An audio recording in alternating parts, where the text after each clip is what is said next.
Mesdames, Mesdemoiselles et Messieurs, merci de suivre la télévision en Nasr 24 et bienvenue au compte de ces journaux.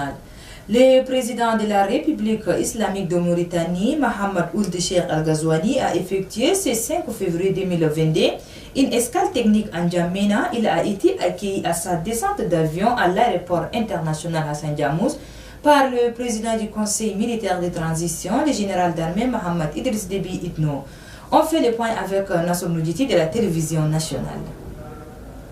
Addis Ababa abrite la 35e conférence des chefs d'État et de gouvernement de l'Union africaine placée sous le thème « Bâtir une résilience en matière de sécurité nutritionnelle sur le continent africain, renforcer l'agriculture, accélérer le développement socio-économique et le capital humain ». Des retours de la capitale éthiopienne, où il a pris part aux travaux du sommet de l'institution panafricaine, le président de la République islamique de Mauritanie, Mohamed Ould Cheikh Al Ghazouani, a fait une escale technique à l'aéroport international Hassan Diamouz. Le numéro 1 mauritanien a été accueilli au bas de la passerelle par le président du Conseil militaire de transition, général Mohamed Idriss Déby Itno. Quelques membres du Conseil militaire de transition, du gouvernement, ceux de la présidence de la République, notamment du secrétariat général, du cabinet civil et militaire et le maire de la ville de N'Djamena étaient également à l'accueil.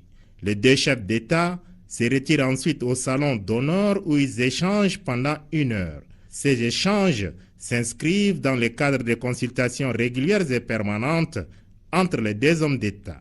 En sa qualité de président en exercice du G5 Sahel, le chef de l'État, général Mohamed Idriss Déby Itno, et le président mauritanien Mohamed Ould Cheikh Al Ghazouani ont également fait un tour d'horizon de la situation au Sahel, notamment la lutte contre le terrorisme et la montée en puissance de la force du G5 Sahel, devant porter l'estocade à ces illuminés qui ôtent le sommet aux paisibles citoyens dans l'espace G5 Sahel.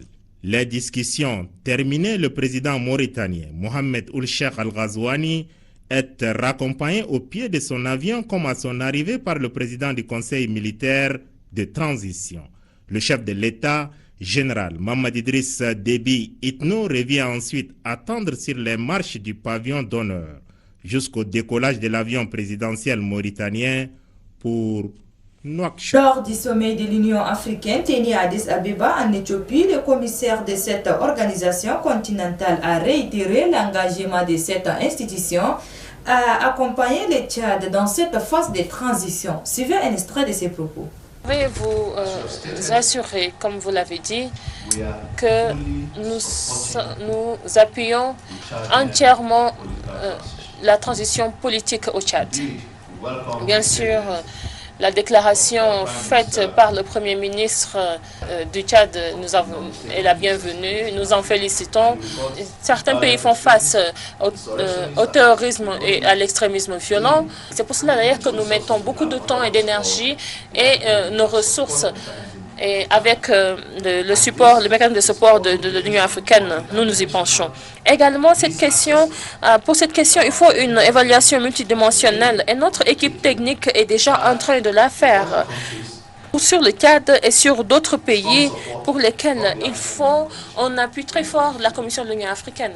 Lorsqu'il s'agit de l'ordre démocratique, comme vous l'avez certainement constaté, il est important que les pays passent des conflits à des situations post-conflit et il nous faut faire plus pour les appuyer. C'est pour cela qu'en 2021, nous avons lancé en décembre le Centre de l'Union africaine pour le développement et la reconstruction post-conflit au Caire. Vous savez, la gestion des conflits, c'est très cher. Nous ne pouvons pas le faire seuls en tant que commission. Nous sommes engagés à appuyer le Tchad dans sa transition politique. Et cette transition politique, nous la faisons avec le déploiement, au moment où nous vous parlons, de 5 experts qui travaillent au bureau de l'Union africaine à N'Djamena et qui font le suivi des questions de règles de droit, élections. Il faut donner des conseils également dans les DDR, élections, etc. J'aimerais vous assurer que nos efforts au Tchad seront également répliquer à d'autres pays qui en ce moment font face à des transitions politiques difficiles. Aujourd'hui, nous allons nous intéresser à ces laitues, ou communément appelées salades, beaucoup plus consommées en dessert ou en salade. Les laitues sont des légumes qui renferment de nombreux bienfaits sur l'organisme humain. Mais la question que l'on se pose ici, quels sont les bienfaits de ces laitues sur l'organisme humain? Les éléments de réponse dans ces reportages signés Hawa Adam Ibet. Laitue cultivée est une plante herbacée appartenant au genre Lactuca de la famille des Astéracées, largement cultivée pour ses feuilles tendres consommées comme légumes, généralement crus en salade. L'appellation laitue dérive du latin lactuca, qui rappelle aussi la présence dans cette plante d'un latex blanc caractéristique du genre. Laitue est une plante annuelle avec deux phases distinctes. La phase végétative formant une pomme plus ou moins fermée est le stade utilisé pour la consommation, et la phase reproductrice au cours de laquelle la tige principale s'allonge aboutit à la floraison et à la production des semences. Riche en vitamines et des minéraux, notamment la vitamine B9 et folique indispensable au renouvellement cellulaire, à la protection cardiovasculaire, aux troubles de l'humeur et de la mémoire, et contient de la vitamine C nécessaire aux défenses immunitaires côté minéraux. Elle abrite surtout du calcium et du fer. À consommer avant ou après le repas, mais il est bénéfique de commencer ses repas par une salade pour le contrôle de la satiété, pour le rassasiement, pour les apports en fibres. Avec les fibres, on peut bien contrôler son cholestérol, réguler sa glycémie, donc d'un point de vue santé et notamment santé cardiovasculaire. Manger une portion de salade par jour est une bonne chose. Et puis en sport, pour boucler cette édition Coupe d'Afrique des Nations 2021 qui s'est jouée au stade de Limbe au Cameroun. Ce 6 février 2022, la finale a opposé les pharaons de l'Égypte aux Lions de Tarenga du Sénégal. À la fin du match, le Sénégal était sorti vainqueur de cette compétition africaine. À ce sujet, notre reporter Ahmed Moussa Khalil a tendu son micro à quelques citoyens pour leurs impressions. Suivez. Je trouve que c'est normal que le Sénégal prenne cette coupe parce que ça fait très longtemps. Je crois que c'est depuis 1957 jusqu'à aujourd'hui. Ils ont trop souffert, 3 fois finalistes. Et si hier, s'ils n'arrivent plus à prendre, ça va être un peu douloureux pour toute l'équipe et parfois pour nous tous ici, quoi. Donc heureusement, ils ont pris, c'est une bonne chose. Au SAO, je n'ai rien à prodiguer. Je prodigue aux dirigeants de SAO. Parce que nous sommes tous SAO. Vous et moi, nous sommes tous SAO. Nous savons qu'il y a les talents. Mais ce qui se pose comme problème, c'est l'identification des talents sans discrimination et je crois que ça va aller. Sinon les SAO sont là, ils sont motivés, ils ont les supporters derrière eux, tout le monde est là, nous sommes tous SAO. Mais il faut que les dirigeants savent ce qu'il faut faire, c'est-à-dire la revalorisation ou la valorisation de ce qu'on a déjà comme talent et je crois que ça va marcher. Bon, le camp là, vraiment, c'est un bon geste que le Sénégal a fait, malgré que les Camerounais sont très forts, mais ils sont arrivés en 3e, là, c'est une bonne chose. Mais avant même, je supporte le Sénégal, parce que le Sénégal, là, on est des frères, mais les Égyptiens, là, ça c'est leurs affaires.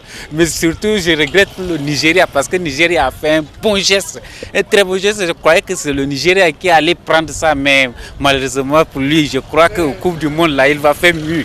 Le Saoudi Tchad, là, on ne sait pas, mais le sport tchadien, là, il faut revoir ça à zéro. Pour chaque année, quand on veut qu'au Coupe d'Afrique, là, ça ne marche pas, ça ne marche pas. Il faut que cette fois-ci, là, comme le ministre de la jeunesse et des sports, là, c'est un jeune, là, il faut qu'il donne du carton à notre jeunesse pour qu'il pour que le cours de l'année prochaine, là, le Tchad puisse se présenter, ça va être mieux, quoi. Les 2 finalistes qui ont joué hier, certes, tous les 2 pays, ce sont d'abord des grands pays, d'abord des nations dans le domaine footballistique. En plus, le Sénégal a quand même mérité vraiment de remporter cette finale. Et comme c'est la première fois, vraiment,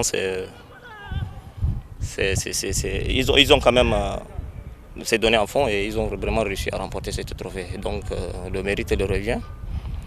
Et concernant notre pays, malheureusement, on ne s'est pas participé à la CAN. Et vu encore la comité de normalisation qui vient d'être nommé, en plus la staff technique et qui est à la tête d'abord de notre pays. Bien sûr, moi je crois qu'il va y avoir un changement et malheureusement le tournoi du championnat régional n'était pas encore commencé. Bon, admettons, je pense vraiment qu'ils vont faire un bon travail et avoir vraiment une équipe solide qui va représenter quand même le drapeau national. Et le match est bon par rapport à ce camp-là. Le match hier c'est bon. Hier les divisions sont décroisées au niveau des stades. Donc ils sont bien. Le match est bien passé, tout ça. Et le match est bien passé parce qu'ils sont partis au tir de but, tout ça. Hier, le Sénégal a battu par le tir de but. Donc le score c'est là. Hier, c'est le ball passé. Ils sont fait le jeu par 45 minutes ou 42 minutes. C'est ça.